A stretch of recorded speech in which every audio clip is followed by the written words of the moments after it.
की कथा सुने,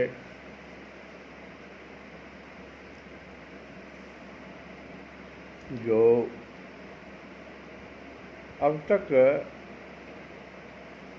श्री सुख सुधा सागर को सुने हैं, उसमें 2-3 कथाएं इसी तरह की है, पौंड्रक की तरह।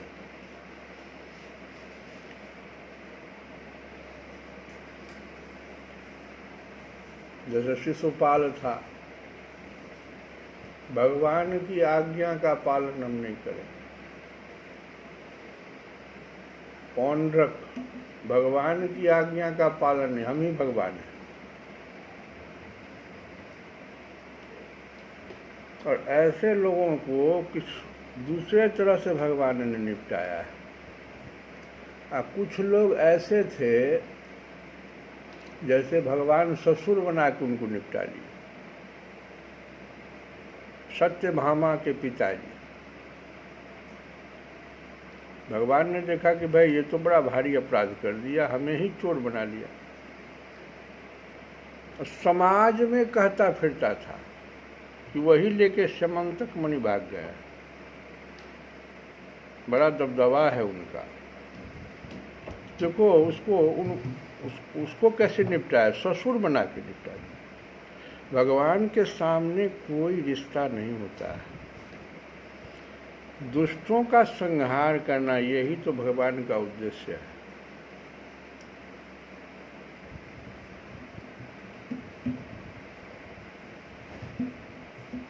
अब कुछ बातें जो हम लोगों को समझनी चाहिए कि आप कभी किसी को संतुष्ट नहीं कर पाओगे। जब भगवान नहीं कर पाए तो आप कैसे कर पाइएगा?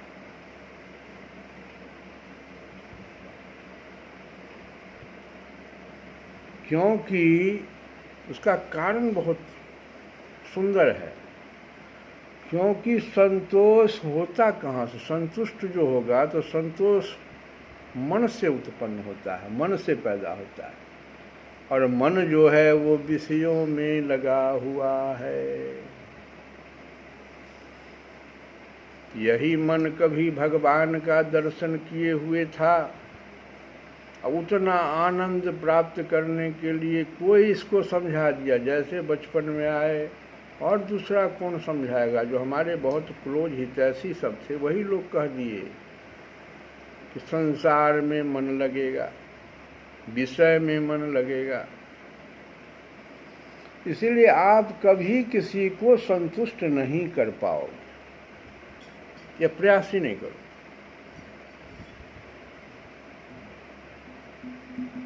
अगर कुछ करना है तो उसके मन को विषयों से हटाने की चेष्टा, जिसको कर्तव्य कर्म भगवान गीता में कह रहे हैं। कहा जाता है कि अगर आप अपने बच्चे को धर्म की शिक्षा नहीं देंगे, संस्कार नहीं देंगे, तो अधर्मियों का दाल गल जाएगा। आपके बच्चे बड़े होंगे, वो अधर्म की शिक्षा देगा,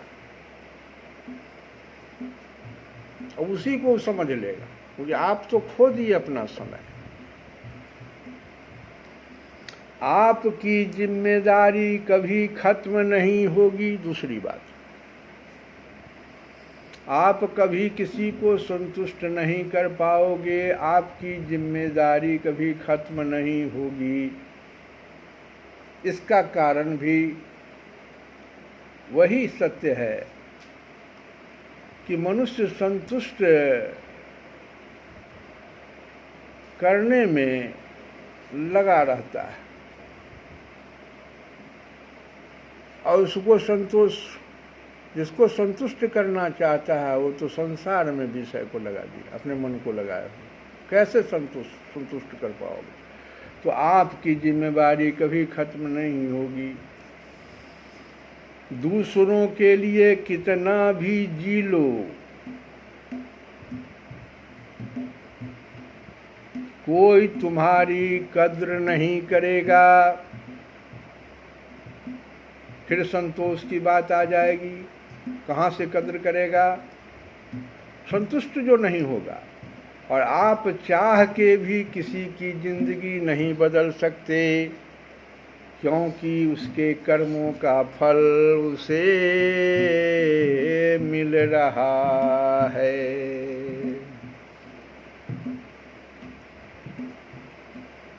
और यहीं पर भगवान गीता में कह रहे हैं कि आप चाह के भी किसी की जिंदगी नहीं बदल सकते, तो क्या हम छोड़ दें? नहीं, भगवान ऐसा नहीं अर्जुन को कर रहे हैं। वो तो रख दिया था बीच युद्ध भूमि में, अपने सभी कर्तव्य कर्मों को छोड़ दिया था। इसी प्रकार की बात करके, अनर्गल बात करके नहीं, आपको कर्तव्य कर्म करते रहना पड़ेगा, क्योंकि गीता में भगवान ने ऐसा ही कहा है, कर्म का फल नहीं देखना है। वहाँ गलती क्या हो रही है कि आप चाह के भी किसी की जिंदगी नहीं बदल सकते, क्योंकि कर्म का फल देखना चाहते हैं, क्योंकि उसके कर्मों का फल उसे मिल रहा है और आप चाह रहे हैं कि मेरे अनुसार हो जाए। यह संभव नहीं है। आप कर्तव्य कर्म लेकिन वहाँ करते रहिए। पत्नी है तो पत्नी के रूप में रहिए, माँ है तो माँ के रूप में रहिए, पिता है तो पिता के रूप में, पुत्र है तो कर्तव्य कर्म करते रहिए। लेकिन आपके अनुकूल बात होगी हम नहीं, ये नहीं, संभव नहीं है। तो भगवान पहले ही कह दिए कि कर्म का फल मेरे हाथ में है। भगवान को कर्म का फल समर्पित कर दीजिए, सभी कर्मों को समर्पित करते रहिए। कर्म कीजिए, समर्पित कर दीजिए। अब जानो भगवान को, भोजन आगे आपके सामने में, आप कहिए तुम ही निवेदित भोजन करही। आप भोजन कीजिए ना, उसके बाद भगवान को पहले अर्पित कर दीजिए, और तब देखिए वो प्रसाद बन करके आपको पूर्णतया भरपूर स्वस्थ कर देगा।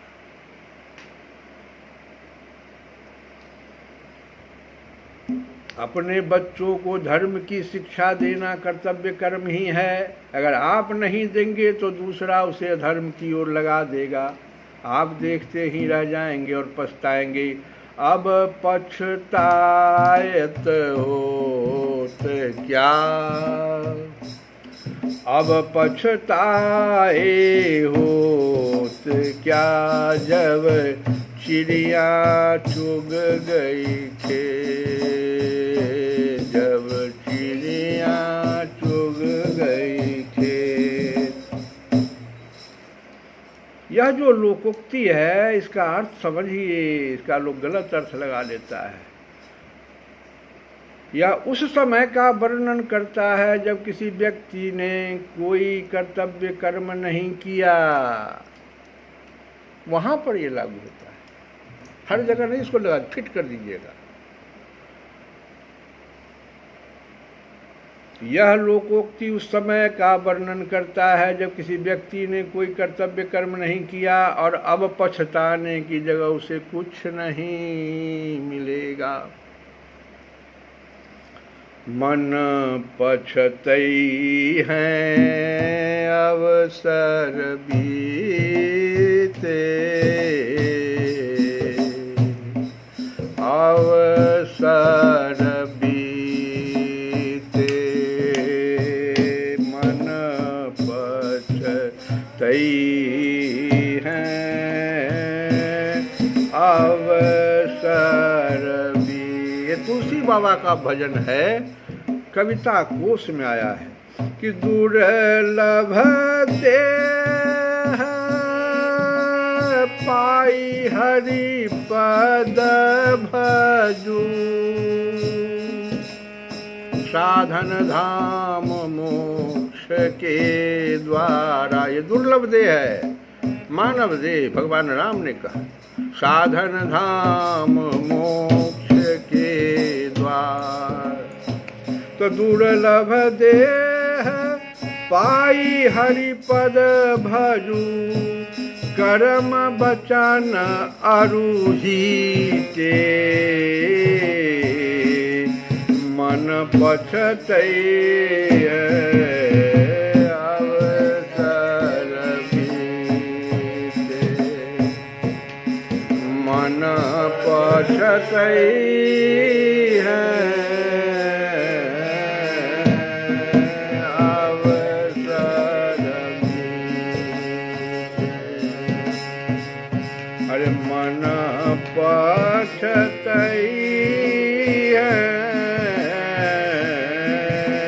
अवसर बीते।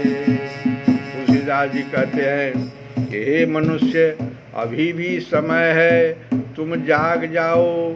यह कीमती समय यूं ही निकल जाएगा, फिर वापस नहीं आने वाला है।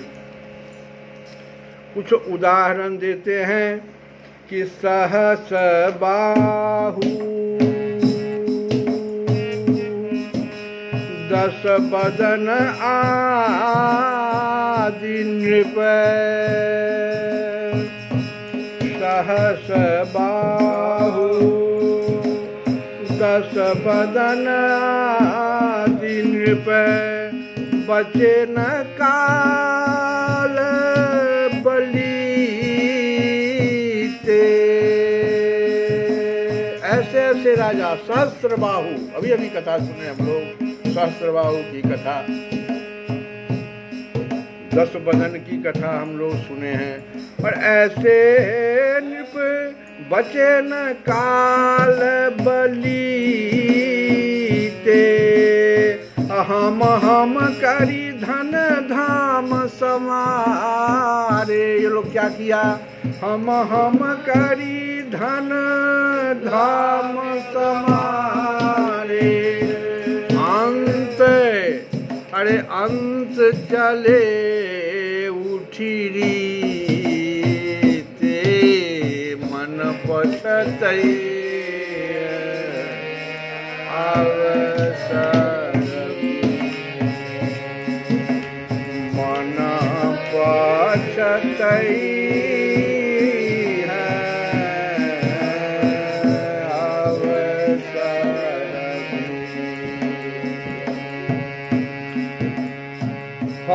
हम करी धन धाम सवारे।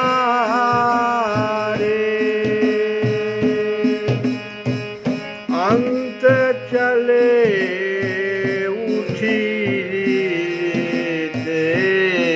मन पछतई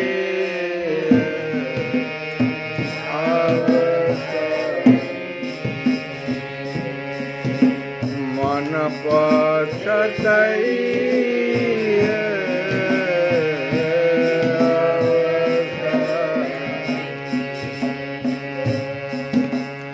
सूत बनितादि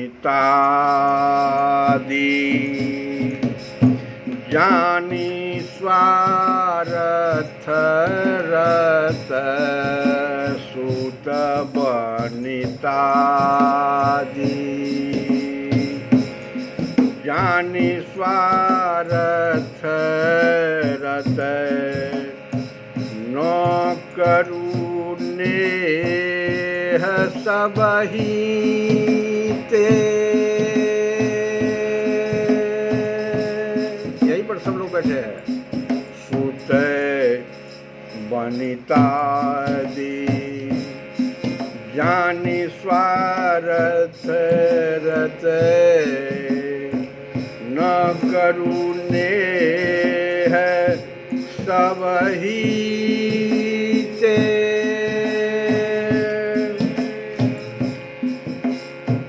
अवनाथ ही अनुरागु जागु जरे। त्यागु दुरासा जीते।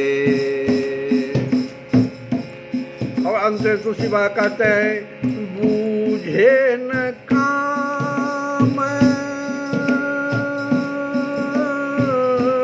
बूझे न काम।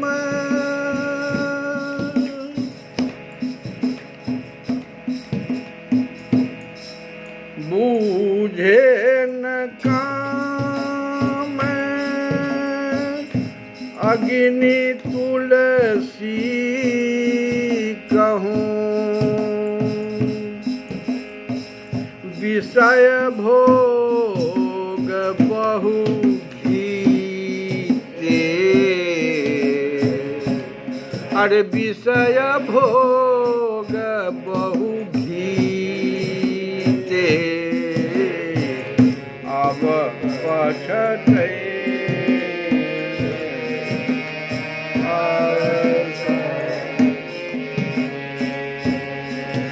मन पछते।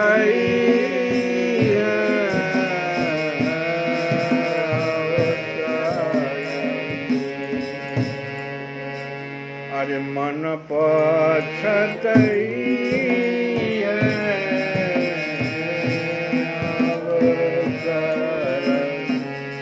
और भगवान बलराम जी कहाँ पर हैं? यहाँ तो कृष्ण भगवान ने यहाँ ये लीला किया जो भी सुने हम लोग, और इसी लीला को सुनने से जो मनुष्य पुण्य कृति भगवान श्री कृष्ण के इस चरित्र को एकाग्रता से, कि भगवान ने काशी को भी नष्ट कर दिया। काशी बहुत समृद्ध था, भोले बाबा की नगरी।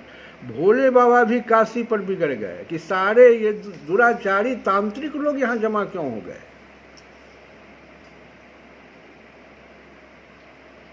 भोले बाबा भगवान के परम पुजारी है। भगवान का नाम, भगवान राम राम राम कृष्ण कृष्ण करते रहते हैं। इसका तो कई हम लोगों ने कथाओं में सुना कि भगवान के जन्मोत्सव के समय भोले बाबा किस प्रकार से पहुंच जाते हैं, चाहे कृष्ण भगवान हो या राम जी हो। और उस नगरी में भोले बाबा का निवास है और तांत्रिकों ने ऐसा उत्पात मचा दिया था। तो भगवान कृष्ण ने काशी को भी पूर्णतया, उसके नगर द्वार सभा सबको समाप्त कर दिया, जलाकर भस्म कर दिया। काशी को जलाकर भस्म कर दिया सुदर्शन चक्र से। और वह सुदर्शन चक्र भगवान श्री कृष्ण के पास लौट आया। जो मनुष्य पुण्यकृति भगवान श्री कृष्ण के इस चरित्र को एकाग्रता के साथ सुनता या सुनाता है, वह सारे पापों से छूट जाता है। अब राजा परीक्षित ने पूछ दिया सुखदेव जी से कि भगवान बलराम जी सर्वशक्तिमान एवं सृष्टि प्रलय की सीमा से परे अनंत हैं। उनका स्वरूप, गुण, लीला आदि मन, बुद्धि और वाणी के विषय नहीं है। उनकी एक एक लीला लोक मर्यादा से विलक्षण है, अलौकिक है। देखो, एक चीज है इस कथा में कि भगवान कृष्ण और बलराम जी दोनों अवतारी पुरुष हैं, दोनों ने अवतार ग्रहण किया। लेकिन कृष्ण भगवान के कई लीलाओं के द्वारा यह स्पष्ट हो जा रहा है कि भगवान कृष्ण भगवान है। बलराम जी के कुछ लीलाओं को सुनिएगा, श्रवण कीजिएगा तो लगेगा कि ये भी अवतारी है। जैसे अभी जो कथा हम कर रहे हैं वो यही कथा है। उनका जो बलराम जी का जो स्वरूप है, गुण, लीला आदि मन, बुद्धि और वाणी का विषय नहीं है। उनकी एक एक लीला लोक मर्यादा से विलक्षण है, अलौकिक है। उन्होंने और जो कुछ अद्भुत कर्म किए हों उन्हें भी मैं फिर सुनना चाहता हूँ। परीक्षित जी पूछ रहे हैं। सुखदेव जी ने कहा, परीक्षित, द्विविध नाम का एक बानर था। हम लोग त्रेता युग में भी द्विविध बानर का नाम सुने हैं। तो द्विविध नाम का एक बानर था, वो अभी भी है, था, मैंने द्वापर में भी आ गया था। वह भौमासुर का सखा, सुग्रीव का मंत्री त्रेता में, और मैंद का शक्तिशाली भाई था। जब उसने सुना कि श्री कृष्ण ने भौमासुर को मार डाला, तब वह अपने मित्र की मित्रता के ऋण से उऋण होने के लिए राष्ट्र विप्लव करने पर उतारू हो गया। यही गलती जो है जामवंत जी से भी हो गया था। वे तो त्रेता युग से आ रहे थे, कृष्ण भगवान को पहचान नहीं पाए। यहाँ भी कृष्ण भगवान ने, चूंकि यह द्विविध जो था भौमासुर का सखा था और भौमासुर को मार दिए थे भगवान, तो मित्र की मित्रता के ऋण से उड़िन्न होने के लिए राष्ट्र विप्लव करने पर उतारू हो गया। वह बानर बड़े बड़े नगरों, गांवों, खानों और अहीरों की बस्तियों में आग लगाकर पता लगा लिया कि ये कृष्ण है कौन, तो अहीर है, तो अहीरों की बस्तियों में आग लगाकर उन्हें जलाने लगा। कभी वह बड़े बड़े पहाड़ों को उखाड़ कर उनसे प्रांत के प्रांत चकनाचूर कर देता, और विशेष करके ऐसा काम वह आनर्त देश कहते हैं, काठियावाड़ के पास जो देश है उसको आनर्त देश कहते हैं, आनर्त देश में ही करता था, क्योंकि उसके मित्र को मारने वाले भगवान श्री कृष्ण उसी देश में निवास करते थे। द्विविध बानर में 10,000 हाथियों का बल था। कभी कभी वह दुष्ट समुद्र में खड़ा हो जाता और हाथों से इतना जल उछालता कि समुद्र तट के देश डूब जाते। वह दुष्ट बड़े बड़े ऋषि मुनियों के आश्रमों की सुंदर सुंदर लता वनस्पतियों को तोड़ मरोड़ कर चौपट कर देता और उनके यज्ञ संबंधी अग्नि कुंडों में मलमूत्र डालकर अग्नियों को दूषित कर देता।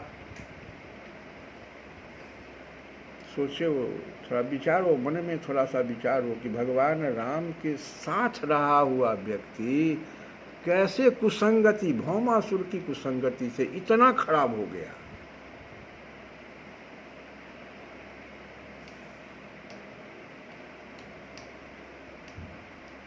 जैसे भृंगी नामक कीड़ा दूसरे कीड़ों को ले जाकर अपने बिल में बंद कर देता है, वैसे ही वह मदोन्मत्त बानर स्त्रियों और पुरुषों को ले जाकर पहाड़ों की घाटियों तथा गुफाओं में डाल देता, फिर बाहर से बड़ी बड़ी चट्टानें रखकर उनका मुंह बंद कर देता। इस प्रकार वह देशवासियों का तो तिरस्कार करता ही, कुलीन स्त्रियों को भी दूषित कर देता था। एक दिन वह दुष्ट सुललित संगीत सुनकर रैवतक पर्वत पर गया। वहां उसने देखा कि यदुवंश शिरोमणि बलराम जी सुंदर सुंदर युवतियों के झुंड में विराजमान है। बलराम जी अभी ब्रज में आ गए हैं, कथा हम सुन रहे हैं, वही ब्रज से वृंदावन से लौटे नहीं हैं। तो बलराम जी सुंदर सुंदर युवतियों के झुंड में विराजमान है। उनका एक एक अंग अत्यंत सुंदर और दर्शनीय है और वक्षस्थल पर कमलों की माला लटक रही है। वे मधुपान करके मधुर संगीत गा रहे थे और उनके नेत्र आनंद उन्माद से विह्वल हो रहे थे। उनका शरीर इस प्रकार शोभायमान हो रहा था मानो कोई मदमत्त गजराज हो। अब देखो वह दुष्ट जो है बानर वृक्षों की शाखाओं पर चढ़ जाता और उन्हें झकझोर देता। कभी स्त्रियों के सामने आकर किलकारे भी मारने लगता। युवती स्त्रियां स्वभाव से ही चंचल और हास परिहास में रुचि रखने वाली होती है। बलराम जी की स्त्रियां उस बानर की हिचकिचाई देखकर हंसने लगी। अब वह बानर भगवान बलराम जी के सामने ही उन स्त्रियों की अवहेलना करने लगा। वह उन्हें कभी अपनी गुदा दिखाता तो कभी भौहें मटकाता, फिर कभी कभी गरज तरज कर मुँह बनाता, कभी भुरुकता था। वीर शिरोमणि बलराम जी उसकी यह चेष्टा देखकर क्रोधित हो गए। उन्होंने उस पर पत्थर का एक टुकड़ा फेंका, परंतु द्विविद ने उससे अपने को बचा लिया और झपट कर मधु कलश उठा लिया तथा बलराम जी की अवहेलना करने लगा। उस धूर्त ने मधु कलश को फोड़ ही डाला, स्त्रियों के वस्त्र भी फाड़ डाले और अब वह दुष्ट हंस कर बलराम जी को क्रोधित करने लगा। परीक्षित, जब इस प्रकार बलवान और मदोन्मत्त द्विविद बलराम जी को नीचा दिखाने तथा उनका घोर तिरस्कार करने लगा, तब उन्होंने उसकी ढिठाई देखकर और उसके द्वारा सताए हुए देशों की दुर्दशा पर विचार करके उस शत्रु को मार डालने की इच्छा से क्रोधपूर्वक अपना हल मूसल उठाया। द्विविद भी बड़ा बलवान था। उसने अपने एक ही हाथ से साल का पेड़ उखाड़ लिया और बड़े वेग से दौड़कर बलराम जी के सिर पर उसे दे मारा। भगवान बलराम पर्वत की तरह अविचल खड़े रहे। उन्होंने अपने हाथ से उस वृक्ष को सिर पर गिरते गिरते पकड़ लिया, अपने सुनंद नामक मूसल से उस पर प्रहार किया। मूसल लगने से द्विविद का मस्तक फट गया और उससे खून की धारा बहने लगी। उस समय उसकी ऐसा शोभा हुई मानो किसी पर्वत से गेरू का सोता बह रहा हो, परंतु द्विविद ने अपने सिर फटने की कोई परवाह नहीं की। उसने कुपित होकर एक दूसरा वृक्ष उखाड़ा, उसे झाड़ झूड़ कर बिना पत्ते का कर दिया और फिर उससे बलराम जी पर बड़े जोर का प्रहार किया। बलराम जी ने उस वृक्ष के सैकड़ों टुकड़े कर दिए। इसके बाद द्विविद ने बड़े क्रोध से दूसरा वृक्ष चलाया, परंतु भगवान बलराम जी ने उसे भी शतधा छिन्न भिन्न कर दिया। इस प्रकार वह उनसे युद्ध करता रहा। एक वृक्ष के टूट जाने पर दूसरा वृक्ष उखाड़ता और उससे प्रहार करने की चेष्टा करता। इस तरह सब ओर से वृक्ष उखाड़ कर लड़ते लड़ते उसने सारे वन को ही वृक्षहीन कर दिया। वृक्ष न रहे तब द्विविद का क्रोध और भी बढ़ गया था। वह बहुत चिढ़कर बलराम जी के ऊपर बड़ी बड़ी चट्टानों की वर्षा करने लगा, परंतु भगवान बलराम जी ने अपने मूसल से उन सभी चट्टानों को खेल खेल में ही चकनाचूर कर दिया। अंत में कपिराज द्विविद अपनी तार के समान लंबी बाहों से घूंसा बांधकर बलराम जी की ओर झपटा और पास जाकर उसने उनकी छाती पर प्रहार किया। अब यदुवंश शिरोमणि बलराम जी ने हल और मूसल अलग रख दिए तथा क्रुद्ध होकर दोनों हाथ से उसके जत्रुस्थान कहते हैं हंसली को, हंसली पर प्रहार किया। इससे वह बानर खून उगलता हुआ धरती पर गिर गया। परीक्षित, आंधी आने पर जैसे जल में डोंगी डगमगाने लगती है, वैसे ही उसके गिरने से बड़े बड़े वृक्ष और चोटियों के साथ सारा पर्वत हिल गया। आकाश में देवता लोग जय जय, सिद्ध लोग नमो नमः और बड़े बड़े ऋषि मुनि साधु साधु के नारे लगाने और बलराम जी पर फूलों की वर्षा करने लगे। हम लोग ही बलराम जी की। आओ मन मोहना, आओ नंद नंदना, आओ मन मोहना, आओ नंद नंदना, आओ मन मोहना, आओ मन मोहना, आओ नंदन। गोपी जन प्राण धन राधा और चंदना, गोपी जन प्राण धन राधा और चंदना, आओ मन मोहना, आओ नंदन। आओ मन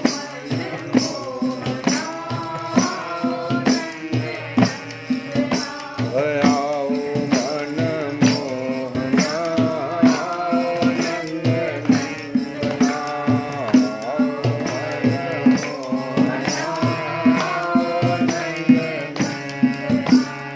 कैसे तुम गणिका के अवगुण निवारे ना,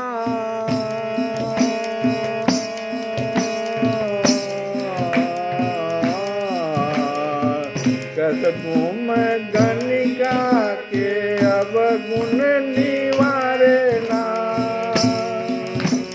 कैसे तुम बेलनी के झूठे बेर खावना, कैसे तुम बेलनी के झूठे बेर खावना, आओ मन मोहना, आओ नंदन, आओ मन मोहना, आओ नंदन। गोपी जन प्राण धन राधा और चंदना, गोपी जन प्राण धन राधा और चंदना, आओ मन मोहना, आओ मन मोहना।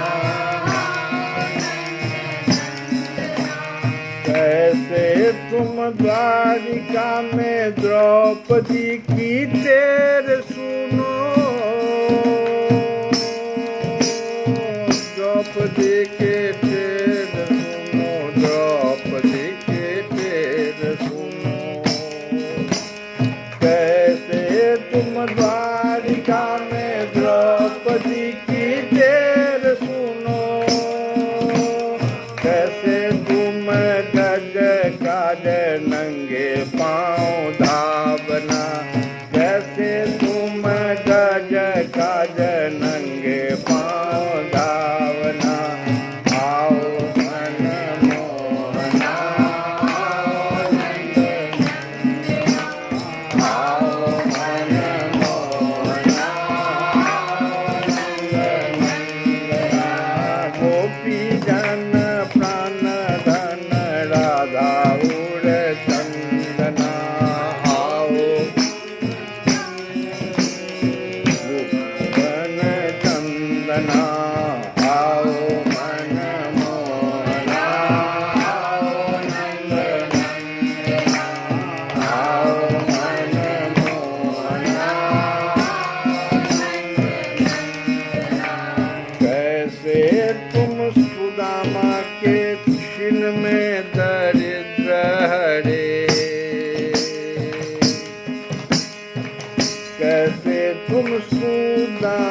के छिन में दरिद्र हरे, कैसे तुम उग्रसेन बंदी से छुड़ावे ना।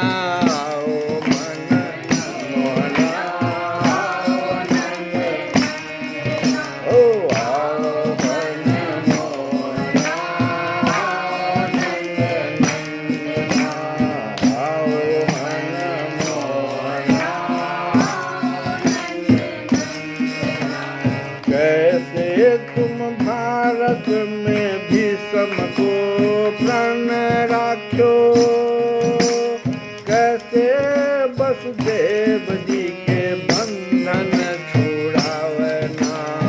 आओ मन मोहना,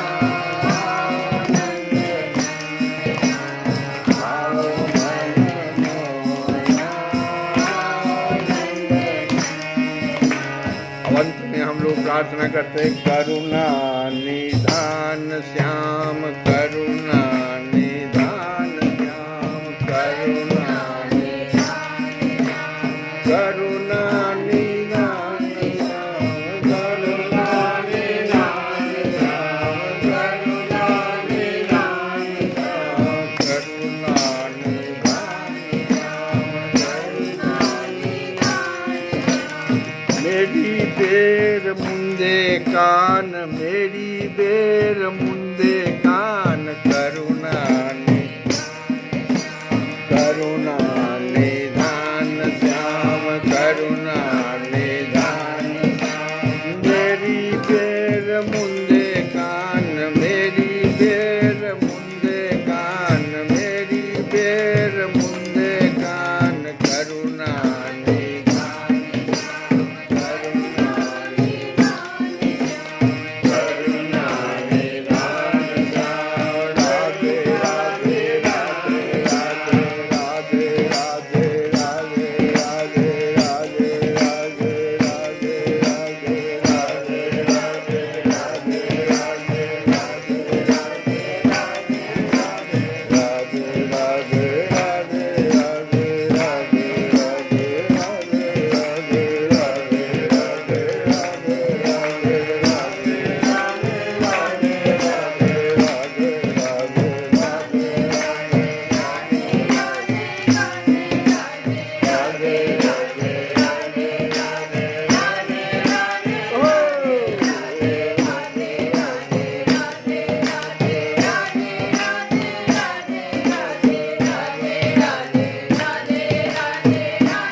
मेरी बेर मुंदे खान, मेरी बेर मुंदे खान, मेरी बेर मुंदे खान, मेरी बेर मुंदे खान।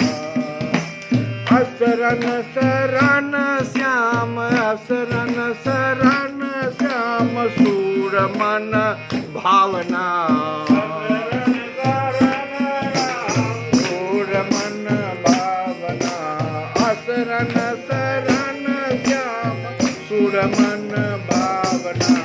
आओ मोहना, आओ मन, आओ मन मोहना, आओ नंद नंदना, आओ मन मोहना, आओ नंद नंदना। गोपी जन प्राण धन, राधा उड़ चंदना। आओ